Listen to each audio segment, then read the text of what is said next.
But the most vivid story of all was a rather eerie one. It showed how in this spatialized other world, the boundaries between the human and the non-human were delineated as on a great map that spread from the lush valley of the Nile into the inner desert.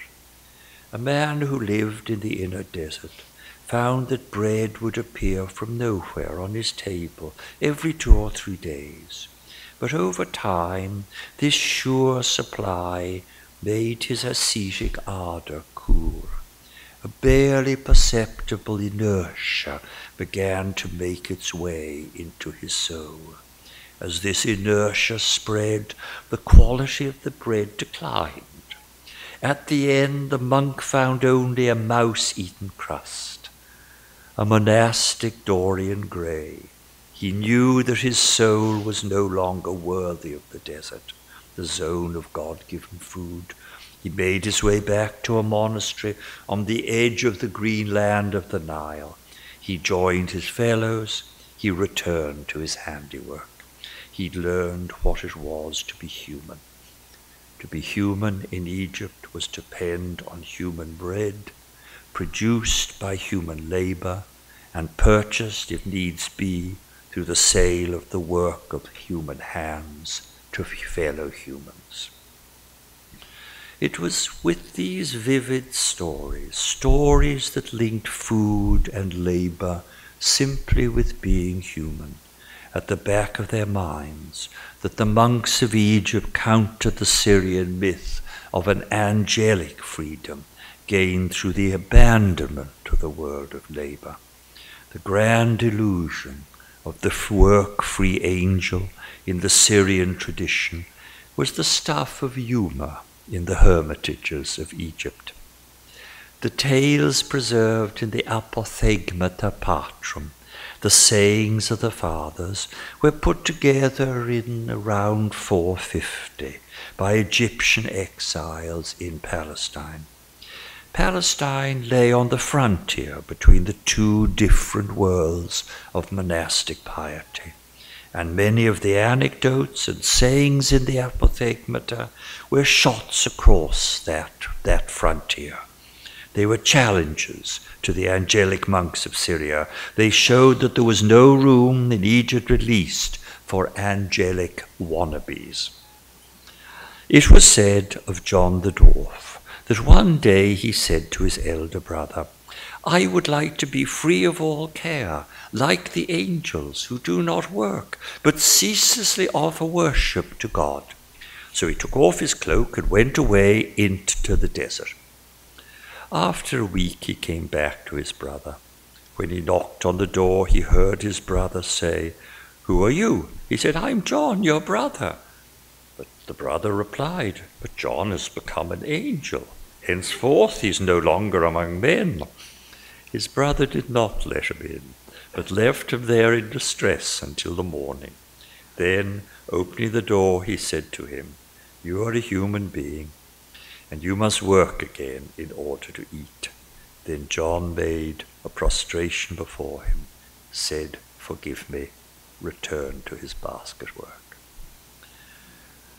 But to conclude, we should not overlook the wider implications of this battle between 2 different forms of Christian asceticism. If we do, I think it's because we tend to take the victory associated with the monks of Egypt for granted. We have become used to the image of the Egyptian model of the industrious monk, permanently settled in his monastery like a holy kibbutznik. It was this image which deeply influenced the rule of St. Benedict, which was drawn up for a monastery in southern Italy in the early 6th century. In later centuries, through the spread of the rule of Benedict, this version of monasticism became the model for the entire Christian West. We therefore assumed that this was what monasticism had always been like.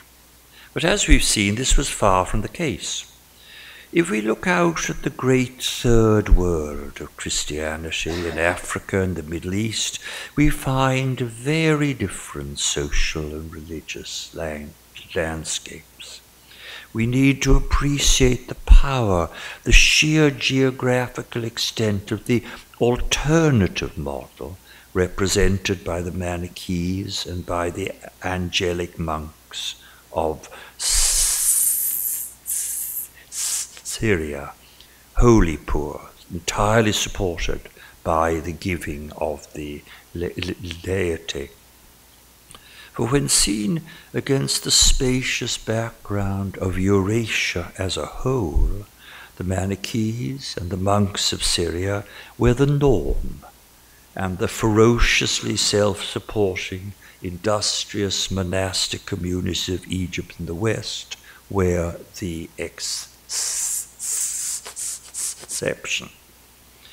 Looking at the world from Mesopotamia rather than from Rome, it's quite possible to imagine the emergence of a Christian monastic landscape that closely resembled the spread of the Sangha in Buddhist countries. Communities of ascetic virtuosi, fed by their laity as part of an unceasing spiritual exchange, by which base matter, in the form of food and shelter, was offered in return for the ethereal spiritual goods of prayer and preaching. In following the fortunes of Christian asceticism across the Fertile Crescent, from Mesopotamia and Syria to Egypt, we have the privilege of listening in, as it were, to one end of a debate on wealth, labour, and the monk that was as wide as Eurasia itself. The outcome of this debate ensured that parts of Byzantium, parts of the Christian Middle East, and all of Western Europe did not become what Eurasia east of the Pamirs, northern India, Central Asia, Western China became in precisely this time. In the 4th century, the great Chinese Buddhist pilgrim Fa Xian walked all the way from China to northern India, following the route of the Buddha Sangha, along a chain of monasteries, each one of which was totally supported by the alms of the laity. He spoke of the Buddhist societies through which he had passed as lands of the begging bowl. Seen from China, Europe and Byzantium stood out as exceptions. Only those remote and peripheral regions had failed to become what most of Eurasia had become. They did not become lands of the begging bowl. Nor should we underestimate the consequences of the victory, to a large extent in Byzantine Christianity and totally in the Latin West, of the particular imaginative model of society implied by the Egyptian emphasis on the labor of the monks.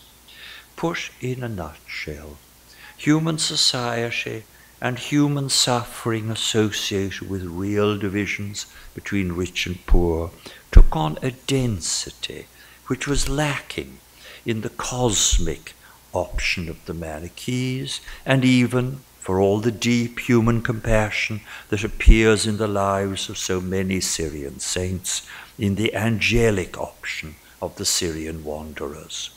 For both of these, Manichees and Syrians, human society somehow lacked substance, dwarfed by the majesty of a fallen cosmos, as with the Manichees, or overshadowed with the great sadness of Adam's fall into labor, as with the monks of Syria.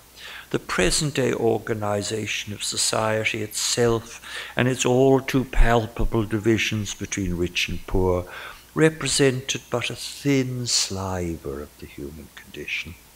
The division of rich and poor seemed insubstantial compared with the stark division between the freedom of a spirit-filled few and the dull servitude to material things in which the majority of humanity, rich and poor alike, found itself caught. By claiming to live from the labor of their hands, by contrast, the monks of Egypt asserted in the heavy language of work and food that they were not angels.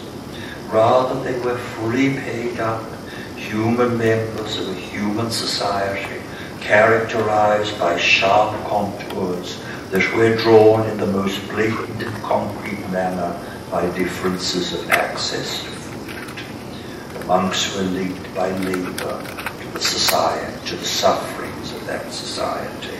They were held responsible, along with laypersons, for alleviating the all too real ills of society through real labor for the real distribution of alms to the real poor. This attitude was exemplified in the 5th century by a monk known as Matthew the Poor. Matthew would man the gate of his monastery. He was constantly giving to the poor. He also urged the rich laity to join with them.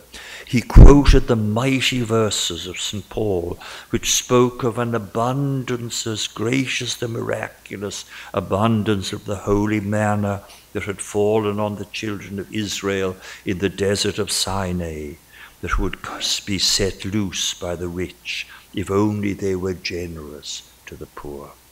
Christ, he says, has chosen you, the rich, to be his estate managers, so that you can give to the needy, for then a complete equality, shosh noota, the complete isotes, the miraculous leveling up of all portions of manna appealed to by St. Paul in his letter on the collection for poor churches, 2 Corinthians 8:15. Then this shoshnuot, this leveling up, will come about for all mankind. And so to end, the monks of Egypt, like other monks from other Christian regions, have all too easily been dismissed, as by the majestic Edward Gibbon, as, I quote, those unhappy exiles from social life. But it's often those who take a stance outside society, who think most clearly about its ills, and who bring its tensions most vividly to the surface in dramatic and arresting forms. This is what happened between Syria and Egypt in the 4th century. It happened in 2 significantly different ways. In Syria, the monks revived the great myths of primal leisure, and in so doing problematized a society still caught in the dull creak of toil. By contrast, by their insistence on the necessity of manual labor, and on the duty of the monk to work so as to support the real poor, the monks of Egypt brought a distinctive gritty flavor to the social imagination of their age. They contributed in their own way to an imaginative victory which ever since that time has placed at the very heart of our modern conscience a model of society divided between rich and poor, in which the rich have a religious and moral duty to support the poor. So let me end in Egypt with the little-known words of the great Coptic prayer to the Archangel Michael.